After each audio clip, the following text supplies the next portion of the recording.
Hi friends, welcome to my YouTube channel Sanjay academy. कैसे हैं आप सभी लोग।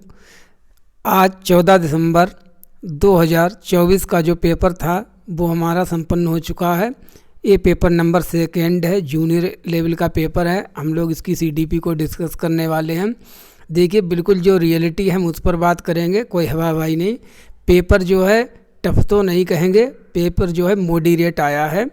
और जैसा कि मैंने एक क्लास को बोर्ड पर बनाया था, उसमें बताया था कि लगभग 4 से 5 प्रश्न ऐसे होंगे सीडीपी में जो आपको मुश्किल क्रिएट कर सकते हैं। ठीक है, कॉन्सेप्ट ज़्यादा थोड़े टफ टाइप के हो सकते हैं, वैसे ही हैं। वैसे पेपर सही है, लेकिन दूसरी सच्चाई ये भी है, पेपर लेंथी आया है। जैसा आता है 2023 वाले जो हमने सेट करवाए थे प्रीवियस ईयर कि अब जो पेपर है लेंथी आया है, वैसे पेपर है अच्छा। तो चलिए हम डिस्कस करते हैं कौन सा आंसर सही है तो क्यों सही है। देखिए, सबसे पहला क्वेश्चन है हमारा ये सेट जो है वो जी सेट है। जिसने भी भेजा है ये उसका पेपर जी सेट रहा है। ठीक है, तो आप अपने आप से मिला लेना कौन सा है। हम सबसे पहला क्वेश्चन, जीन पियाजे को मानता है, लेव वाइगोत्स्की को मानता है। क्या मानते हैं कि जीन पियाजे कहते हैं। पहली बात तो देखिए इसके ऑप्शन को हमको कैसे सही करना है। प्राइवेट स्पीच, जो व्यक्तिगत वार्ता की बात कही है वो जीन पियाजे ने कभी कही नहीं है। तो दो तो ऑप्शन हम ऐसे आराम से कट कर सकते थे। ठीक है, तो जीन पियाजे ने बात की है अहम केंद्रित वार्ता की, जिसको हम कहते हैं इगोसेंट्रिक स्पीच। अब हमारे पास दो ऑप्शन हैं, या तो तीसरा होगा या चौथा होगा। सही है, इधर प्राइवेट स्पीच इधर भी है, इधर भी, इन दोनों में। तो जो लेव वाइगोत्स्की हैं वो ये कहते हैं कि जो बच्चे होते हैं वो व्यक्तिगत वार्ता करते हैं। वो किस लिए करते हैं? व्यक्तिगत वार्ता बच्चे अपने आप को सेल्फ रेगुलेशन, अपने आप को निर्देश करने के लिए देते हैं। जैसे कि 8 दिसंबर 2019 को पेपर फर्स्ट में पूछा गया था, हमने क्वेश्चन भी करवाया था, हम लोगों ने किया था कि वो एक 5 साल की नजमा है, स्वयं से बोल बोल कर हल करती है क्वेश्चंस को, अपने आप को बातें करती है। उसको जीन पियाजे ने कहा है, उसको जीन पियाजे ने व्यक्तिगत वार्ता कहा है। क्यों करती है? सेल्फ रेगुलेशन, अपने आप को निर्देश देने के लिए कि जो मैं कर रही हूँ वो सही है कि गलत। तो इसलिए पहले का जो आंसर होगा वो तीसरा वाला सही होगा। क्वेश्चन नंबर सेकेंड है हमारा। क्वेश्चन नंबर सेकेंड में है हमारा, एक समावेशी कक्षा में शिक्षक, ये तो हमेशा आता ही, समावेशी शिक्षा में शिक्षक क्या करेगा, शिक्षक का क्या काम होना चाहिए। तो देखिए, बच्चों की कमियों की पहचान करना, उनको सही ढंग से नामीकरण करना, लेबलिंग करता। तो ये तो हमेशा गलत ही होता है। जिन लोगों का कल पेपर है वो देख लें आराम से एक्सप्लेनेशन इसकी। तो जी नामीकरण तो करना है। तो ये इस प्रकार से एक ऑप्शन को आराम से हम हटा सकते हैं। अलग अलग शैक्षणिक क्षमताओं के आधार पर अलग करना, बच्चों को आपको अलग कर भी नहीं करना है। अगर आपने टैग वर्ड वाली जो वीडियो नहीं देखी है तो आप ज़रूर उसको देख लें। उसको अभी तक 2,500 से 3,000 लोग देख चुके हैं। मोस्ट इम्पॉर्टेंट है। प्रतिस्पर्धा की भावनाओं को बढ़ावा देकर प्रोत्साहित करना नहीं, प्रतिस्पर्धा को हमको कभी बढ़ाना ही नहीं है, कंपटीशन को। इसलिए हमारा पहला वाला आंसर हो जाएगा। क्वेश्चन नंबर तीसरा है हमारा। तीसरा क्वेश्चन है, वर्ग समावेशन का एक उदाहरण है। वर्ग समावेशन को कहते हैं क्लास इंक्लूजन। क्लास इंक्लूजन का क्या उदाहरण है? लोकेश को एक संकल्पना दिल्ली को दूसरी संकल्पना भारत के महाद्वीप में वर्गीकृत करने में परेशानी होती है। ठीक है, कारण यह समझाना कि भावनाएं स्मृति सीखने को कैसे प्रभावित करती हैं। स्व-विनियमित सीखने को संसाधित करता है, मतलब संसाधित करने का मतलब है रेगुलेट करता है। तो ऊपर जो है बात किसकी की जा रही, ऊपर की जाए है संकल्पनाओं को दूसरी संकल्पना के रूप में वर्गीकृत करने की। नीचे भावनाएं और मेमोरी का संबंध बताया जा रहा है। तो सही तो दोनों हैं। तो दो तो ऑप्शन ऐसे ही गलत हो गए। तो जब दोनों सही, लेकिन ऊपर और नीचे का संबंध नहीं है इनमें, तो इसलिए हम इसमें ऑप्शन जो है चौथा चुनेंगे। ठीक है, और सीटेट है इसमें। इसका आंसर आप 5% जो है 5%, इसका आंसर तीसरा भी हो सकता है, लेकिन आप मान के 99% जो है चौथा ही ऑप्शन इसका सही है। क्योंकि जब ऑफिशियल आंसर की ही आती है चेंज होके तो हो सकता है आंसर 1-2 इधर उधर हो जाए, ज़्यादा नहीं 1-2। निम्न में से कौन सा एक ऐसे प्रश्न का उदाहरण जो विवेचनात्मक सोच, जिसमें एनालिटिकल थिंकिंग, एक ही चीज़ को बच्चा अलग अलग प्रकार से सोचे, उस बच्चे को बहुत सोचना विचारना पड़े, केवल सीधा उसको आंसर ना पता हो, केवल वन लाइनर का आंसर ना हो, तो वो कौन सा हो जाएगा? द्वितीय विश्व युद्ध के फैलने के किन कारकों का योगदान था? देखिए, द्वितीय विश्व युद्ध के जर्मनी का नेता कौन था? सीधी सी बात है, हिटलर। द्वितीय विश्व युद्ध किस वर्ष समाप्त हुआ? 1918। द्वितीय विश्व युद्ध में कौन से देश प्रत्यक्ष रूप से शामिल थे? सीधे सीधे जर्मनी थी, ठीक है, नाजी। तो इनका सीधा आंसर आ रहा है, लेकिन पहले वाले में कौन कौन सी चीज़ें थी, तो इसमें हमको ज़्यादा सोचना पड़ेगा, इसीलिए ये हमारी विवेचनात्मक सोच को बढ़ावा देता है। चौथे का पहला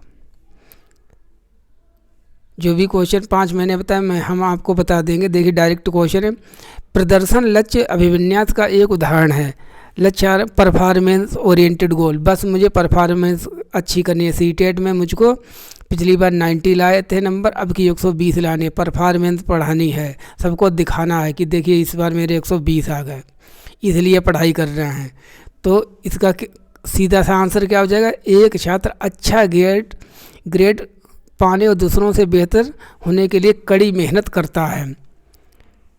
एक पहला है, एक छात्र से अधिक सीखने के लिए कठिन अध्ययन करता है, गलत है। एक छात्र अपनी समझ को आगे बढ़ा कड़ी में समझ को बढ़ाने के लिए अगर पढ़ाई कर रहा होता तो ये होता महारत उन्मुख अभिविन्यास, मास्टरी ओरिएंटेड अप्रोच। तो इसलिए 5 में का चौथा सही है। क्वेश्चन नंबर 6, फिर समावेशी कक्षा। समावेशी शिक्षा से तो क्वेश्चन आना ही आना है। समावेशी कक्षा में सभी पाठचर्या अनुकूलन की शैक्षिक मानकों को विशेष बच्चे के लिए निम्नतर करने के लिए निर्देशित किया जाना चाहिए। विशेष बच्चों की मुख्य धारा की कक्षा में सीखने में कोई संभावना नहीं। विशेष बच्चों की मुख्य धारा की सीखने में इंग्लिश पढ़ लीजिए, special children do not have. ये कहते हैं जो स्पेशल चाइल्ड होते हैं, जैसे विकलांग है, दिव्यांग है, और जो विशिष्ट बच्चों में हमारे प्रतिभाशाली भी आ जाते हैं, क्या ये सामान्य क्लासरूम में नहीं पढ़ सकते हैं? बिल्कुल गलत है, पढ़ सकते हैं। तो ये तो गलत हो गया। ऐसे ही पहले वाले अभिकथन में कहते हैं कि जो सिलेबस है, जो भी चीज़ें हैं, वो केवल जो विशिष्ट बच्चे हैं केवल उनके अनुसार कर देना चाहिए। उनके अनुसार क्यों कर देंगे? सभी के अनुसार होनी चाहिए ना। तो इसलिए इसमें दोनों गलत, डायरेक्ट 6 का हमारा दूसरा हो जाएगा। अगर दोनों सही होंगे तभी एक्सप्लेन करेगा, वैसे एक्सप्लेन नहीं करेगा। 7, हार्वर्ड गार्डनर ने इतनी बार इससे क्वेश्चन बताया, आएगा बिल्कुल आएगा। इससे तो आना ही है क्वेश्चन, कल भी आएगा इससे रिलेटेड क्वेश्चन एक, हम आपको बता रहे हैं कल भी आएगा। हार्वर्ड गार्डनर ने बहुबुद्धि का सिद्धांत दिया था। इनके अनुसार बुद्धि एक नहीं, बुद्धि अनेक होती है और बुद्धि को योग्यता के द्वारा बढ़ाया जा सकता है। अगर आज मेरी बुद्धि कम है तो कल अगर मैं ज़्यादा मेहनत करूँगा तो मेरी बुद्धि बदल सकती है, अधिक हो सकती है। बुद्धि को सटीक रूप से मापा जा सकता है, बिल्कुल गलत, इन्होंने इसका विरोध किया है। बुद्धिमत्ता अकादमी सफलतापूर्व अनुमान लगा सकती, ये भी गलत है। बुद्धि समय के साथ बदलती है, आज नहीं है बुद्धि तो कल हो सकती है अगर हम पढ़ेंगे लिखेंगे। बुद्धि का मतलब इंटेलिजेंस, तो इन्होंने ऐसा कहा। विरासत में नहीं मिलती है, नहीं तो सब जितने बुद्धिमान होते हैं उनके बच्चे सब बुद्धिमान ही पैदा हों, ठीक है। तो 7वें का 3। क्वेश्चन नंबर 8, भाषा और सोच प्रक्रिया के संबंध का प्रस्ताव। लेव वाइगोट्स्की भाषा और विचार, वो हम ऐसे करके बनाते थे कि पियाजे हैं, वो कहते हैं थिंकिंग पहले होती, पहले विचार होता है, बाद में भाषा आती है बच्चों में। और जो लेव वाइगोट्स्की कहते हैं कि पहले बच्चे सोचते, पहले बच्चों में भाषा होती है, फिर उसके बाद वो सोचते हैं। यही वाला है। कौन रूप से अवधारणाबद्ध है? अवधारणाबद्ध का मतलब कंसेप्चुलाइज्ड है। भाषा संज्ञानात्मक क्षमताओं के विकास में बाधा डालती है, बिल्कुल गलत। भाषा एक स्वतंत्र क्षेत्र जो संज्ञान से कोई संबंध नहीं, गलत। भाषा एक सांस्कृतिक उपकरण जो संज्ञान को कई तरीके से प्रभावित करती है। देखिए यहाँ पर संबंध बन गया कि लैंग्वेज से थिंकिंग, केवल शब्दों का हेर फेर है और कुछ भी नहीं है। Question number 9,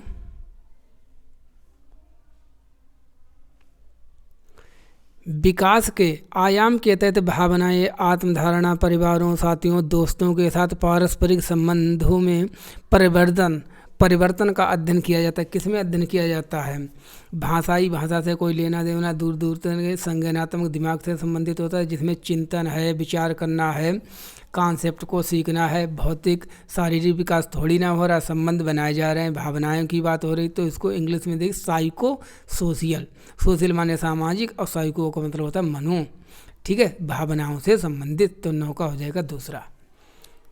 question number 10, assertion और रीजन वाले भी जैसे मैंने कि कहा था कि अभी तक 6 क्वेश्चन आउट ऑफ 30 पूछे जा चुके हैं। अब इस वाले पेपर में कम से कम 4 क्वेश्चन जो हैं असर्शन और रीजन वाले आए, और जो कल भी आएंगे 4 से 5।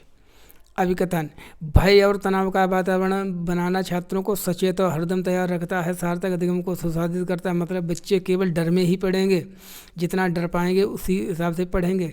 अधिगम केवल बाहरी कारकों द्वारा प्रभावित, तो केवल देखते खन गलत, तो ये तो गलत हो गया। भय और वातावरण सीखने में मदद नहीं करता है, ठीक है, डर तो दोनों गलत सीखते हैं। इसका आंसर है 10 का दूसरा। लेंथ ही है पेपर, बहुत जल्दी स्पीड में चलना पड़ेगा, इतनी भी जल्दी ना हो गलत हो, लेकिन है लेंथ ही है, वैसे है इजी, ठीक है, मॉडरेट है। एक शिक्षिका छात्रों को उनके पूर्व ज्ञान की नई संकल्पों को जोड़ने के अवसर प्रदान करने के लिए कक्षा में सार्थक सीखने व बेचना सोच को समझ बनाना चाहती है। कौन सी शिक्षण रणनीति सबसे प्रभावी होगी? क्या करना चाहिए उसको, तो क्या नहीं करना चाहिए हम ये देख लेते हैं। नई साइंस व्याख्यान देना, नई व्याख्यान कभी नहीं देना। याद कराना, निगेटिव टैग वर्ड है। विद्यार्थियों को पाठ्य पुस्तक के अध्ययन को पढ़ने, अंत में प्रश्नों को पहले ये कहना चाहिए कि पहले किताब पढ़ लो बाद में उत्तर देना, इसमें भी नहीं। छात्रों को नई सामग्री संबंधित पूरा तरीके से चरण मार्गदर्शन देना चाहिए कि अब तुमको क्या करना चाहिए, कब क्या करना चाहिए, सब गलत। तो क्या सही बचा है? सबसे अच्छे जो है बच्चों के पूर्व अनुभव, बच्चों के द्वारा पहले से सीखे हुए ज्ञान को करना, फिर उनसे विषय से जोड़ना, इसलिए 11वें का हमारा पहला हो जाएगा। क्वेश्चन नंबर 12, 10 साल की काकुली गणित के कठिन सवाल से जूझ रही है, उसके समस्या समाधान कौशल को सीखने के लिए उसकी शिक्षिका क्या कर सकती? केवल इतना ना घुमाते और ये कह देते कि बच्चों की सीखने में की गई अस्थायी मदद को क्या कहते, तब भी इसका आंसर स्केप होल्डिंग होता, लेकिन घुमाना फिराना है बस। तो कोशिश करते रहने के लिए उसे प्रोत्साहित करें और जरूरत पड़े। आलम्बन माने पाड़ मचान ढांचा, इसको कहते हैं स्केप होल्डिंग। तो 12 का पहला। केवल भाषा से खेला जाता है, सिलेबस उतना ही और क्वेश्चन बनेंगे कैसे? देखिए इस क्वेश्चन का आंसर बहुत सीधा सा है, लेकिन कितना घुमाया गया। फिजा ने विश्लेषण किया, उसे विषय जेड की तुलना में एक विषय में अधिक समस्या, क्योंकि वह विषय जेड में रुचि रखते उस पर ध्यान केंद्रित कर रही। निम्नलिखित फिजा की सोच का विश्लेषण करने की क्षमता का। जब हम अपने बारे में ही सोचते, फिजा कहते कि मुझे जेड मतलब ऐसे मान लीजिए मुझे हिस्ट्री की तुलना में मुझको जो साइंस है सीखने में समस्या होती है, ऐसा उसने अपनी सोच का एनालिसिस किया, अपने आप उसने बताया कौन सी सर्च है। तो जब हम अपने सोच के भी बारे में सोचते, अपना एनालिसिस स्वयं से करते हैं, तो इसको कहते हैं मेटाकोग्निशन, परासंज्ञानवाद या अधिसंज्ञान। तो 13 का तीसरा। क्वेश्चन नंबर 14, ये सब डायरेक्ट क्वेश्चन है, इनमें कोई ज़्यादा दिमाग लगाने वाली चीज़ नहीं है। देखिए अधिगम के सार्वभौमिक अविकल्प में क्या शामिल नहीं है? तो नहीं को कर लो सर्किल। नहीं है। सभी शिक्षार्थियों को सूचना ज्ञान प्राप्ति के विभिन्न तरीके देना, शिक्षार्थी जो जानते हैं उसे प्रदर्शित करने के लिए विकल्प प्रदान करना। नहीं वाला 3 सही है इसमें। सभी शिक्षार्थियों के हितों में कार्य करना तथा चुनौतियों की पेशकश करना सही है। शिक्षार्थियों के नामीकरण, वर्गीकरण आपको कभी करना ही नहीं है, तो 14 का दूसरा हो जाएगा और सही है। क्वेश्चन नंबर 15, हालांकि अंतर सामूहिक व्यक्तिगत विभिन्नताओं की संभावनाएं मौजूद हैं, फिर भी स्वलीनता वाले अधिकांश विद्यार्थी ऑटिज्म। क्या है ऑटिज्म? बहुत सीख रहे थे हम लोग ऑटिज्म और लास्ट ईयर का है, जितने भी PYQ जो किए हुए होंगे अच्छे से, उसका अच्छा ही हुआ होगा, ठीक है।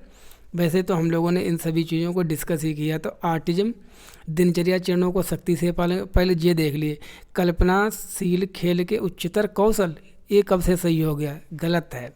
उन्नत सामाजिक भावनात्मक पारस्परिकता की उपलब्धि, उनमें एक्वायर एडवांस, उनके सामाजिक संपर्क खराब होते हैं। ये कहते हैं सामाजिक संपर्क भावनाएं बहुत अच्छी होती हैं, मिलते जुलते, तो ये तो ऐसे ही गलत हो गया। तीसरा, उन्नत संवाद के कौशल और जो संप्रेषणात्मक स्किल उनकी होती है वो भी खराब होती है। कल्पनाशील खेल, ठीक है, इसको कहते हैं परफॉर्म सुपीरियर स्किल इमेजिनेटिव, नहीं ये तो ये भी इनमें कमी। तो इनकी जो विशेषता है, जो ऑटिज्म वाले होते हैं, पहली बात तो जो रिकरिंग एक्शन करते हैं, एक ही काम को बार बार करते रहते हैं, दोहराते रहते हैं, और जिसमें कह दिया, जिस काम पर डट गए तो वो चढ़ गए। तो ये जो बच्चे होते हैं तो दिनचर्या चरणों का सख्ती से पालन करते हैं। इस ये जो क्वेश्चन था वो थोड़ा परेशान करने वाला था, स्टार आप इस पर लगा सकते हैं क्योंकि ये थोड़ा हटके है। वैसे तो पढ़ा हुआ क्वेश्चन है, लेकिन इसके ऑप्शन इस तरह से उसने बनाए हैं। फिलहाल इसका जो आंसर है वो हो जाएगा हमारा 15 का पहला। क्वेश्चन नंबर 16, निम्नलिखित में से किस विधि में शिक्षक और विद्यार्थी अपनी भूमिकाओं का विनिमय करते हैं? शिक्षक की भूमिका, विद्यार्थी मतलब मैं हूँ, मेरी स्टूडेंट है, पहले मैंने अपनी स्टूडेंट को पढ़ाया, फिर मैंने स्टूडेंट का कहा कि अब तुम मुझको पढ़ा, वो मुझको पढ़ाने लगी। अब वो क्या हो गई, वो हो गई शिक्षिका और मैं हो गया उसका स्टूडेंट। तो लर्निंग टू ईच अदर, एक दूसरे से पढ़ना, इसको कहते हैं रेसिप्रोकल टीचिंग, पारस्परिक अध्यापन। 16 का दूसरा सीधा सा क्वेश्चन है। क्वेश्चन नंबर 17, रिमेडियल टीचिंग, नैदानिक परीक्षण, कारण जानना फिर उसका निदान करना। उपचारात्मक शिक्षण बाद में किया जाता है, पहले कारण जानना। शिक्षकों को उनके शिक्षण विधियों में प्रतिपुष्टि देना, उन क्षेत्रों की पहचान करना जहां विद्यार्थियों को अतिरिक्त सहायता या निर्देश की आवश्यकता होती है। भाई नैदानिक परीक्षण किया क्यों जाता है? बच्चे की अगर परफॉर्मेंस खराब है तो क्यों खराब है, उसके सीखने में कहाँ पर कमी रह जाती है, इस कारण को जानने के लिए। इसलिए 17 का हमारा दूसरा सही है। क्वेश्चन नंबर 18, 12 साल की अमाना हर बार डर जाती है जब शिक्षिका उसे ब्लैक बोर्ड पर गणित की समस्या का जवाब देने या हल करने के लिए कहती है, क्योंकि उसे डर है कि शिक्षिका उसे डांटेगी, वह शर्मिंदा होगी। कारण, जब छात्र असुरक्षित, चिंतित महसूस करते हैं तो उनकी शिक्षा पर प्रतिकूल प्रभाव पड़ता है कि नहीं पड़ता, बताइए। अरे अगर आपको पहले ही डरा दिया जाए, धमका दिया जाए कि अगर आपने आंसर गलत किया तो हम आपको बहुत पीटेंगे, ठीक है, सही से करना आंसर, तुमको करना नहीं आता है, तो ये इमोशंस एंड कोग्निशन जो है उससे रिलेटेड है। इमोशंस, भावनाएं और संज्ञान, तो ये दोनों सही है और ऊपर की व्याख्या भी सही हो रही है, इसलिए हमारा 18वें का तीसरा हो जाएगा। क्वेश्चन नंबर 19, प्रगतिशील शिक्षा के हिमायती, हिमायती का मतलब वकालत करने वाले, ठीक है, कि ऐसा होना चाहिए। प्रगतिशील शिक्षा के समर्थक निम्न में से किस ऐसा है? अब लैंग्वेज देखिए, हिमायती, अरे यही लिख देते प्रगतिशील शिक्षा के समर्थक, किस कथन से सहमत हो गए, मतलब उनके अनुसार कौन सा कथन सही होगा। बच्चे एक सामाजिक, सांस्कृतिक, आर्थिक संदर्भ में पैदा होते हैं और ये पृष्ठभूमि उनके विकास को प्रभावित करती है, आगे बढ़ना ही नहीं है, बिल्कुल यहीं पर सही है। अलग अलग संस्कृति, अलग अलग समाज बच्चों के सीखने को और उनका आर्थिक स्तर, गरीब है, अमीरी है, ये भी हमारे विकास को प्रभावित करती है, बैकग्राउंड, यही बात कहते हैं प्रगति शिक्षा वाले। देखिए बच्चे स्वाभाविक रूप से अच्छे होते हैं, समाज उन्हें भ्रष्ट करता है, ऐसी कोई बात नहीं है। बच्चे स्वाभाविक रूप से असभ्य होते हैं, मतलब जन्मजात वो खराब होते हैं, ये भी बात गलत है, सेकेंड भी गलत है, इसलिए 19 का पहला। 20, फिर इतने लंबा चौड़ा क्वेश्चन ना बनाते, इतना लिख लेते कि छात्रों में आलोचनात्मक और रचनात्मक रूप से चिंतन विकसित कैसे कर सकते हैं, लिख दिया। बढ़ाने की सर्वाधिक संभावना किस प्रकार से है? बहुकल्पीय परीक्षण देना, विषय पर व्याख्यान देना नहीं, एक परियोजना सौंपना जिसमें छात्रों किसी विषय पर जानकारी, यहाँ तक सही है, लेकिन यहाँ पर याद करना आ गया इसलिए गलत हो गया। छात्रों को उनके अपने समाधान खोजने के लिए खुले सिरे वाले, हमने 2 प्रकार के प्रश्न आपको पढ़ाए हैं, एक खुले अंत वाले, एक बंद अंत वाले, मतलब open ended question, close ended question. खुले अंत वाले वे प्रश्न होते हैं जिनका उत्तर 1 से अधिक होता है, तो 20 का 4। 21, उन बच्चों को जिन्हें दृष्टिबाधिता, देखने में समस्या है, उन्हें शामिल करते समय शिक्षकों का उपयोग करना चाहिए जो देखिए, जो लुईस ब्रेल थे, फ्रांस के रहने वाले थे, खुद जन्मांध थे, जन्म से ही अंधे थे, लेकिन इन्होंने जो बच्चों को कम दिखाई देता उनके लिए सिखाने की एक पद्धति का विकास किया, जिसको हम ब्रेल लिपि आज कहते हैं। ठीक है, ब्रेल मेथड कहते हैं। तो अब हम तीसरा चौथा सही होगा। ठीक है, अब इसमें होता क्या, इसमें पॉइंट्स उभरे हुए होते हैं जिनको हम टच कर कर सीखते हैं कि ऐसे क्या बन जाएगा, ऐसे ऐसे मान लीजिए जो पॉइंट रखे हुए हैं इनको टच करते हैं कि अच्छा ऐसे ए बन जाता है। ठीक है, तो इसका आंसर जो हमारा हो जाएगा 21 का 3, लुईस ब्रेल थे। Question number 22, अभिकथन। फिर अभिकथन और कारण वाले, इसमें लगभग 5 क्वेश्चन इसी में आए हुए हैं। प्रत्येक बच्चे को खेलने, प्रयोग करने और पूरी दुनिया की खोज करने अवसर मिलते हैं। क्या प्रत्येक बच्चे को ऐसा मिलता है? प्रत्येक बच्चा को नहीं मिल पाते हैं अवसर। अरे जिन बच्चों का गरीबी में जन्म होता है वो नहीं खेल पाते हैं, वो दुनिया में अवसर और प्रयोग करने के उनको अवसर अच्छे नहीं मिल पाते हैं। तो इसका जो आंसर है, बचपन सार्वभौमिक, मतलब क्या बचपन पर संस्कृति का प्रभाव नहीं पड़ता है। याद कीजिए वुडवर्थ वाली, डी बराबर डेवलपमेंट बराबर एच मल्टीप्लाई ई, विकास पर पर्यावरण का प्रभाव और संस्कृति का पड़ता है। तो इसलिए इसमें दोनों गलत हैं, दोनों गलत हो जाएंगे। 22 का दूसरा। 23 सीधा सा आंसर है, लेब वाइगोत्स्की के सिद्धांत का पालन कर। एक शिक्षक को क्या करना चाहिए? विद्यार्थियों एक दूसरे का साथ प्रतिस्पर्धा, कंपटीशन को बढ़ाना है, नहीं। अपने पारस्परिक अध्यापन का पालन करना चाहिए। पारस्परिक का मतलब लर्निंग टू ईच अदर, एक दूसरे से पढ़ना या सीखना। तो ये बिल्कुल सही हो जाएगा। तीसरे में क्या है, विद्यार्थियों के सांस्कृतिक उपकरणों को हतोत्साहित नहीं करना है। विद्यार्थियों कंठस्थ तो हो ही नहीं सकता रटाना। तो 23 का दूसरा। पेपर में चैलेंज बताएं क्या होता है, मैं रियलिटी आपको बताऊं, टाइम कम पड़ जाता है, थोड़ा लेंथी रहता है, और ऐसा कोई भी स्टूडेंट नहीं है, ना ही ऐसा पेपर पूछा गया जो बहुत ज़्यादा ज्ञान वाला हो। 24 पेपर मीडियम है। नई अवधारणाओं को पढ़ाने के लिए इन्होंने कौन सी रणनीति आवश्यक है? आप कोई चीज़ नहीं पढ़ाना चाह रहे तो उसके लिए आपको क्या क्या करना चाहिए? उदाहरण देने चाहिए, गैर उदाहरण देने चाहिए, अवधारणाओं के बीच संबंध के बारे में सोचने को बढ़ावा देना चाहिए, जिसको हम कहते हैं पूर्व ज्ञान। गैर उदाहरण जो उसका एग्जाम्पल ना हो कि बेटा ये इसका उदाहरण नहीं हो सकता है। एक परिभाषा देना, छात्रों इसे याद करने के लिए प्रोत्साहित करना। तो इतनी तो बात सही है, चौथा तो होगा ही नहीं। तो चौथा जब होगा नहीं तो सेकंड तो होगा ही नहीं, इस बच्चे ने गलत लगाया है इसमें। तो ये तीनों सही हैं, तो पहला हो जाएगा। ठीक है, 24 का पहला। 2024 वाले अभी जो पेपर हुआ था 7 जुलाई को, उसमें भी जो क्वेश्चन आया था असर्शन और रीजन वाले में आया था। क्वेश्चन नंबर 25, लेब वाइगोत्स्की संज्ञानात्मक विकास को किस रूप में देखते हैं? क्या कहा है लेब वाइगोत्स्की जी ने? तो उन्होंने हमेशा कोऑपरेटिव लर्निंग, ठीक है, की बात की है, सहयोगात्मक अधिगम। व्यक्तिगत गलत, एकीकृत ये तो हो ही नहीं सकते, पर्यावरण की बात भी नहीं करते। तो 25 का तीसरा। ये क्वेश्चन है जो आपको थोड़ी प्रॉब्लम क्रिएट कर सकता है फिलहाल। ठीक है, जो मैंने आपको 5 क्वेश्चन में बताते, एक ये क्वेश्चन उसमें शामिल है। लॉरेंस कोहलबर्ग के सिद्धांत के बारे में कौन सा कथन सही है? ये बच्चों के नैतिक विकास की प्रकृति के सटीक अवस्थाओं को निर्दिष्ट नहीं करता है। नहीं, वो तो करता है। यह प्रायोगिक विधियों द्वारा किए गए, तो निर्दिष्ट नहीं करता। यह प्रायोगिक विधियों द्वारा किए गए अध्ययन पर आधारित है, गलत है। और जेंडर के प्रभाव में ध्यान नहीं रखता है, हाँ यही बात तो इनकी वो है। यह नैतिक तर्क पर संस्कृति और जेंडर के प्रभाव को ध्यान में नहीं रखता, यही तो इनकी आलोचना है। तो पहला, ये अलग अलग स्थितियों में बच्चों को जो है क्या देते थे, दुविधाएं देते थे, कन्फ्लिक्ट देते थे कि आप चौराहे पर खड़े हुए हैं, इधर जाएंगे, क्या करेंगे, जिसको कहते हैं मोरल डिलेमा, नैतिक दुविधा। इसलिए 26 का जो हमारा आंसर होगा वो पहला वाला हो जाएगा।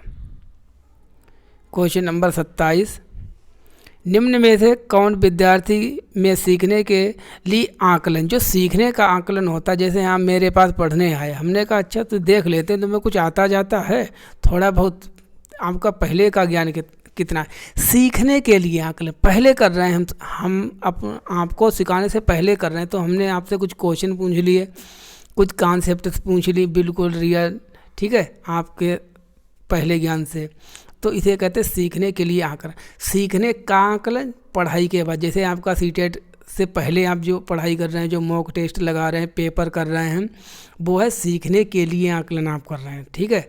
सीखने का आकलन जब आपका पेपर होगा कल 15 दिसंबर को, तो उसमें सीखे हुएगा अभी तक आप सीटेट की कितनी तैयारी करके आए, कितना आपने पढ़ा, कैसे आपने कॉन्सेप्ट को पढ़ा, वो होगा सीखने का आकलन, ठीक है। ये बाद में होता है। और सीखने के रूप में आकलन वो दौरान चलता है, जैसे पढ़ाई के दौरान जहाँ आपके क्लास टेस्ट हो गए, यूनिट टेस्ट हो गए, जैसे अभी हम आपको पढ़ा रहे थे, ठीक है, बीच बीच हम आपसे क्वेश्चन भी पूछ रहे, तो बीच बीच में जो हम क्वेश्चन पूछ रहे हैं वो है हमारे रचनात्मक, ठीक है, सीखने के रूप में आकलन, अधिगम के रूप में या सीखने के रूप में आकलन। तो ये इनमें अंतर होता है, एक पहले होता है, एक बाद में होता है, एक दौरान होता है। तो सीखने के लिए आकलन पहले जो होता है, तो इसके लिए क्या है, सीधा सा पूर्व ज्ञान की जांच के लिए कक्षा की शुरुआत में एक प्रश्नोत्तरी विचार मंथन, विचार मतलब थिंकिंग, ठीक है, प्रायर नॉलेज प्रीवियस नॉलेज, जो और इसमें गलत है तो क्यों गलत है, तो चौथा तो सही है। एक अंतिम परीक्षा नहीं, ये कौन सा मूल्यांकन हो जाता है, समग्र परीक्षण, गलत। एक परियोजना की शुरुआत छात्रों को दिया गया रूब्रिक ये रेखांकित करते हुए निश्चित ग्रेड प्राप्त करने के लिए नहीं। मानकीकृत परीक्षण, मानकीकृत तो अपने आप में ही गलत है। निगेटिव पॉजिटिव वाली टैग वर्ड वाली क्लास आप आराम से कर लें, दोबारा उसको देख लें, समझ लें, ध्यान में रखना, इससे आपके बहुत से क्वेश्चन हो जाएंगे। तो 27 का हमारा चौथा सही है। क्वेश्चन नंबर 28 देखिए, जेंडर बायस, पता नहीं कितने जेंडर और सेक्स पर हमने वीडियो बनाए थे, जेंडर एंड सेक्स वाले, उस पर एक रिलेटेड क्वेश्चन आया है और कल भी आएगा, इससे आता ही है हर बार। लड़कों की तुलना में लड़कियों में सामाजिक और सांस्कृतिक कारकों से अधिक प्रभावित होने की जन्मजात प्रवृत्ति होती है। कारण, लड़कियां आनुवांशिक रूप से लड़कों की तुलना में अधिक संवेदनशील, सेंसिटिव और भावनात्मक रूप से कमज़ोर होती हैं लड़कियां भावनात्मक रूप से, जिसके कारण उनकी सामाजिक अपेक्षाओं के अनुरूप होने की बेटी है तो जैसा कह देंगे वैसा ही करेगी, ठीक है, जरा सी बात पर रोने लगती, क्या ऐसा होता, संभावना अधिक हो जाती है।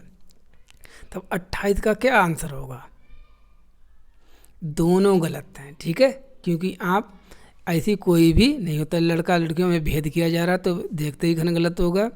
लड़कियां आने वाले लड़कों की तुलना अधिक संवेदनशील, तो ये भी गलत, तो इसलिए हमारा 28 का दूसरा सही है।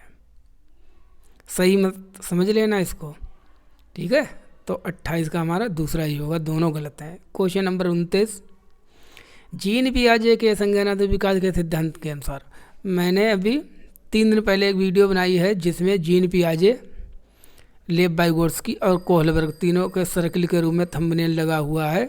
उस क्लास में लगभग 20-25 क्वेश्चन करवाए हैं, 3 को ही पढ़ाया है, उससे रिलेटेड एक क्वेश्चन है, देखिए उसको, इस वाले क्वेश्चन को हमने वहाँ पर डिस्कस भी किया था। जीन पियाजे के संज्ञानात्मक विकास के अनुसार क्या होता है, अनुभवों के माध्यम से सीखने के बजाय ने पूरा क्वेश्चन गलत कर दिया आंसर। याद करना प्राथमिकता देनी चाहिए, मतलब बच्चों को एक्टिविटी के सिखाने के स्थान पर उनसे ये कहो कि बेटा सीधे याद कर कर पढ़ो, तो इसलिए गलत हो गया। पूर्व ज्ञान सीखने की प्रक्रिया में कोई भूमिका नहीं निभाता है, बिल्कुल निभाता है। परिपक्वता, मैच्योरिटी जैसे जैविक कारक संज्ञानात्मक विकास में कोई भूमिका नहीं निभाते, बिल्कुल भूमिका निभाते हैं। जीन पियाजे ने इसको प्रमुखता दी है। अब आप 5 वर्ष का बच्चा है, आप उसको सीटेट की तैयारी अगर करवाएं तो वो कैसे कर लेगा, क्यों नहीं कर पाएगा, पता, क्योंकि अभी वो शारीरिक रूप से समझ उसकी विकसित नहीं है हुई है, वो मैच्योर नहीं हुआ है, ठीक है। हम कहें कि नहीं प्रयास करने से सब कुछ संभव हो जाता है, अभ्यास प्रैक्टिस मैक्स से मैंने परफेक्ट किया, 4 साल बच्चे को परफेक्ट हम बना सकते हैं, नहीं बना सकते हैं, क्योंकि वो उस चीज़ के लिए परिपक्व नहीं हुआ, मैच्योर नहीं हुआ है, तो इसलिए ये भी गलत हो गया। चौथा हमारा सीखने के अनुभव बच्चों के संज्ञानात्मक क्रियाओं के वर्तमान स्तर पर निर्भर करते हैं। जब 3 गलत हैं, चौथा बिल्कुल सही। क्वेश्चन नंबर 30, फिर एक वो जेंडर और सेक्स से रिलेटेड आ गया। ये अब की 2 क्वेश्चन आ गए। वैसे एक क्वेश्चन पूछा था, अब की 2 पूछ लिए हैं। व्यवहार, रुचियाँ, दृष्टिकोण, कौशल, व्यक्तित्व, लक्षण, इन्हें एक सांस्कृतिक विशिष्ट जेंडर के रूप में प्रयुक्त करना। जेंडर की बात हो रही है, लिंग की बात नहीं हो रही। जेंडर उपयुक्त मानते हैं, इन्हें के रूप में संदर्भित किया जाता और ये होते हैं। देखिए ये क्या होते हैं। तो 2 ऑप्शन को तो आप आराम से काट देंगे, गिरा देंगे मार के, कि जेंडर है तो सामाजिक होता है, तो आनुवांशिक रूप से होगा नहीं, तो जे और जे 2 तो गलत है। दूसरा और चौथा तो बिल्कुल हो ही नहीं सकते। अब बात फंसेगी हमारी पहले और तीसरे में कि एक जेंडर आइडेंटिटी है कि जेंडर रोल्स है। तो इसको हम जेंडर भूमिकाएं कहते हैं। जेंडर भूमिका, जेंडर रोल्स, ना कि आइडेंटिटी। आइडेंटिटी एक हल्का शब्द है जिसमें कमाता है, ठीक है, कम चीज़ समाहित होती है। लेकिन जब सब चीज़ की बात कर दी जाती है, आइडेंटिटी का मतलब सीधे पहचान से, लेकिन कौशल, व्यक्तित्व, पूरी की पूरी पर्सनालिटी, ये सब कुछ आ जाता है, वो है हमारा जेंडर रोल्स। इसलिए 30 का हमारा चौथा सही होगा। चलिए वीडियो को यहीं पर कंप्लीट करते हैं। Thank you so much. कितना आपका स्कोर आया, कैसा लगा वीडियो, इसके बारे में ज़रूर बताएं। Thank you so much. मिलते हैं नेक्स्ट वीडियो में। अगर वीडियो पसंद आया तो वीडियो को लाइक करें, शेयर करें और नए हो तो चैनल को सब्सक्राइब कर लें। Thank you so much.